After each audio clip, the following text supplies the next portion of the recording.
Le cannabis responsable de plus de 12% des accidents mortels sur la route. Raphaël Chapira, Reda Settar. L'accident s'est produit en plein après-midi alors que les deux victimes étaient sur un passage piéton de centre-ville. D'après la police, le chauffard a perdu le contrôle de son véhicule.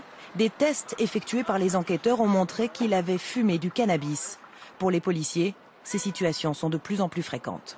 Le nombre de délits liés à la consommation de stupéfiants et à la conduite, évidemment, de véhicules, qu'ils soient 2 roues ou 4 roues, est de plus en plus importante puisqu'elle est en train de rattraper la consommation d'alcool au volant. Pour les médecins, aujourd'hui, il n'y a plus aucun doute. Fumer du cannabis au volant, c'est dangereux pour la conduite.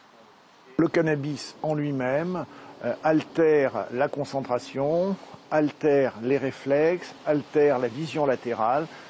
Tous éléments qui sont nécessaires pour conduire de façon sûre. Donc clairement, le cannabis rend moins efficace un conducteur. En 2005, une étude a montré que le cannabis multipliait quasiment par 2 le risque d'accident mortel, l'alcool par 8,5 et lorsque les deux sont combinés, par 15. En France, fumer du cannabis est totalement interdit et au volant, ça peut coûter cher, 6 points sur le permis et 4 500 € d'amende.